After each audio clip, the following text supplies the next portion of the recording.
బిడ్డలు ఈ సభలో ఉంటారు. 75 మంది ఆ రిజర్వేషన్ ప్రకారం 1/3 ఉంటారు. మంత్రులు కూడా 1/3 ఉంటారు. ఇది శుభ పరిణామం అని చెప్పి కూడా నేను మీకు తెలియజేస్తున్నా. మనం ఎట్లా చూడాలి దీన్ని అంటే ఒకవేళ డీలిమిటేషన్ అయ్యి రిజర్వేషన్లు పాటిస్తే కనుక డీలిమిటేషన్ అనే కదా సబ్జెక్ట్ టు ద కండిషన్ షరతులు వర్తిస్తాయి అంటే 75 పెరిగితే కదా ఇక్కడ 75 ఇచ్చేదని అలా అర్థం చేసుకోవచ్చా వెంకట గురుమూర్తి గారు? అవునండి కరెక్టే వాసుదేవన్ గారు. వారు చాలా క్లియర్ గా చెప్పారు. మనందరికి కూడా తెలుసు, ఒకప్పుడు మహిళలంటే వంటగదికి పరిమితమైనటువంటి పరిస్థితిలో ఈ దేశంలో మొట్టమొదటిసారిగా స్థానిక సంస్థల్లో మహిళలకు 8% రిజర్వేషన్ ఇచ్చి మహిళలకు మొట్టమొదటిసారిగా రాజ్యాధికారం ఇచ్చినటువంటి మహోన్నత వ్యక్తి అన్న నందమూరి తారక రామారావు గారు. ఆ తర్వాత చంద్రబాబు నాయుడు గారు దాన్ని 33% పెంచడం జరిగింది. ఈ రోజున స్థానిక సంస్థల్లో 50% మహిళలకు వచ్చింది. చాలా సంతోషం. ఎందుకంటే అనాదిగా మహిళలంటే మనం ఎక్కడ మహిళలు గౌరవించబడితే అక్కడ దేవతలు ఉంటారని చెప్పేటువంటి సంస్కృతి మన భారత సంస్కృతి. అలాంటి సంస్కృతిలో మొట్టమొదటిసారిగా మహిళలకు కూడా ఆస్తి హక్కు ఇచ్చినటువంటి గొప్ప నాయకుడు ఎన్టీ రామారావు గారు. అదేవిధంగా పద్మావతి యూనివర్సిటీ పెట్టే విషయంలో కానివ్వండి, అదేవిధంగా చంద్రబాబు నాయుడు గారు మరి ముఖ్యంగా మహిళా సాధికారతకు డోకరా పథకాన్ని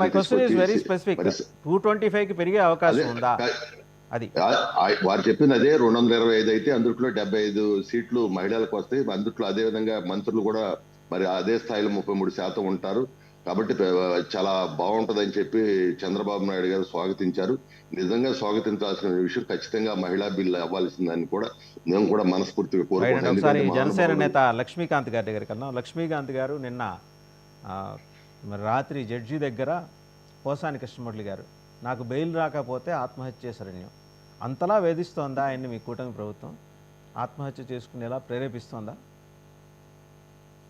సార్ ఇక్కడ ఒక విషయం ముందుగా చెప్పాలి. ముందుగా ప్యానెల్లో ఉన్న సభ్యులందరికీ నమస్కారం అండి. హలో, నా వాయిస్ వినిపిస్తుందండి? చెప్పండి. వినిపిస్తుంది, చెప్పండి సార్. ఇక్కడ పోసాని గారి విషయంలో చెప్పాలంటే వర్మ గారు కేసు పెట్టినప్పటి నుంచి కూడా, అంటే జనసేన నాయకులు వర్మ గారు కేసు పెట్టినప్పటి నుంచి కూడా ఏదైతే సెక్షన్లు బిఎంఎస్ 353(1), 353(2) అండ్ 3 ఏవైతే ఉన్నాయో సెక్షన్లు, దాని ప్రకారంగా చూసుకుంటే చట్టం విషయంలో మేము పట్టించుకోలేదండి. మేము కక్ష సాధింపు అయితే మేము అధికారంలోకి రాగానే మేము వెంటనే పోసాని మీద యాక్షన్ తీసుకునేవాళ్ళం. ఇవాళ రోజున మేము తీసుకోవాల్సిన అవసరం ఏముందండి? అది ఏది గ్రహించకుండా ఏదో మీడియా ఉంది కదా అని చెప్పేసి మొత్తం అంతా ఇట్లాగా డంకా బజాయించి మొత్తం కూటమి కక్ష కట్టేసింది, వదిలేది లేదు, తగ్గేది లేదు, మళ్ళీ పేర్లు క్యాన్సిల్ చేయించారు కూటమి ప్రభుత్వం. ఇట్లాంటి మాటలు మాట్లాడడం ఎంతవరకు సాగు అని చెప్పేసి మేము అడుగుతున్నామండి. ఇక్కడ పోసాని గారు ఆరోగ్యరీత్యా బాగాలేదని చెప్పేసి అని అన్నారు.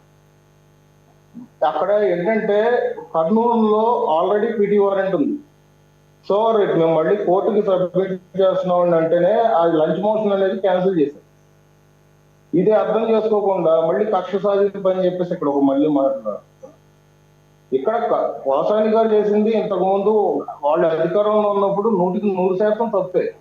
నోరు ఉంది కదా అని చెప్పేసి ఇష్టం వచ్చినట్టు మాట్లాడడం, నోరు ఉంది కదా అని చెప్పేసి వ్యక్తిగత విషయాలు ఇంట్లో వాళ్ళ బయటికి ప్రచారం లాగిస్తే ఇష్టానురీతంలో, అంటే సమాజంలో నోరెత్తిలేని భాషలు ఏవైతే ఉన్నాయో అటువంటి మాండలిక భాషలు మొత్తం మాట్లాడి చేశాడు. ఇవాళ రోజున ఏం చేస్తున్నాడంటే కటకటాలు లెక్క పెట్టినాడు. ఒక పోసానే కాదు, సోషల్ మీడియాలో విర్రవీగిన వర్ర రవీందర్ రెడ్డి అయినా కానీ, బోరగడ్డ అనిల్ అయినా కానీ ఇవాళ రోజున వాళ్ళ పరిస్థితి ఏమైపోయిందండి?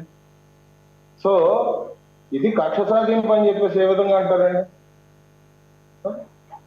హలో, చెప్పండి చెప్పండి. ఆయన ఇది కక్ష, చెప్పండి. అలా కాదు, ఇప్పుడు ఆయన ఆత్మహత్య చేసుకునేదాకా వెళ్ళిందా పరిస్థితి? అంతలా వేధిస్తున్నారా పోలీసులు?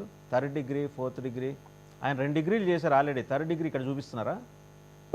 సార్ ఈ మాటకి చెప్పాలంటే కనుక నేను ఒక మాట చెప్తున్నా సార్.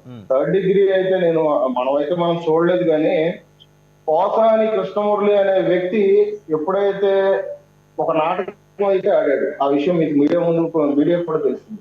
నాకు గుండె నొప్పిగా ఉంది, నన్ను హాస్పిటల్కి తీసుకెళ్ళాలని అన్నారు. అక్కడ గవర్నమెంట్ హాస్పిటల్కి తీసుకెళ్ళిన తర్వాత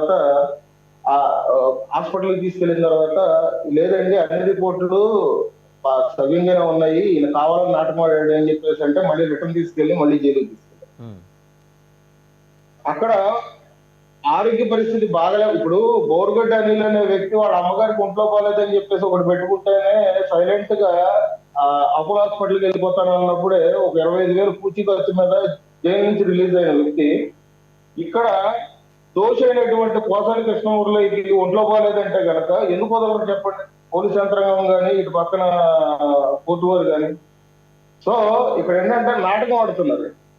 ఇక్కడ నాటకం ఆడి ఒంట్లో పోలేదు అని చెప్పేసి అనడం, లేదంటే మమ్మల్ని రిమాండ్ పంపిస్తాను నిన్న వాళ్ళ లాయర్ ఏం మాట్లాడారు ఒకసారి చూద్దాం. లక్ష్మీకాంత్ గారు వాళ్ళ లాయర్ కూడా వచ్చారు, ఒకసారి చూద్దాం అది ఆయన ఏం మాట్లాడారు చూద్దాం. 67 వయసులో 301 సెక్షన్లు పెట్టి 16 రాష్ట్రంలో ఒకసారి చాలా ముఖ్యమైన విషయం 12వ తేదీ మొదలుపెట్టినటువంటి కేసుల పరంపర రైట్ 12 నుంచి ఒక ఆర్గనైజ్డ్గా రాష్ట్రం నలుమూలల 4 చెరువులు ప్రతి ప్లేస్లో ఇటు Pathapatnam north part of Andhra Pradesh to the southern most part and western part and to the eastern part ప్రతి పోలీస్ స్టేషన్లో 16 కేసులు రిజిస్టర్ చేయించి మీరు ఒక కేసులో బెయిల్ వస్తే ఇమీడియట్గా బయట పోలీస్ వ్యాన్ ఉంటుంది, ఇంకొక కేసులో అరెస్ట్ చేసి తీసుకుపోతున్నారు.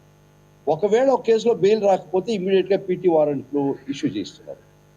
అంటే ఒక ముద్దాయి ఒక కేసులో ఇరుక్కున్న తర్వాత 20 కేసులు అంటే మీ దృష్టిలో 5-6 నెలలు జైల్లో పెట్టాలా అనే యొక్క దురుద్దేశం చాలా స్పష్టంగా పట్టుకుంది. చాలా వరకు మేము సక్సీడ్ అయినాం. ఒక్కొక్క ఈ 16 కేసుల్లో ఒక హైకోర్టు వారు ఇంచుమించుగా 10-15 కేసులు వాష్ కూడా చేయడం జరిగింది. అరెస్ట్ చేయడం 41A ఇవ్వమని కూడా జరిగింది. 41A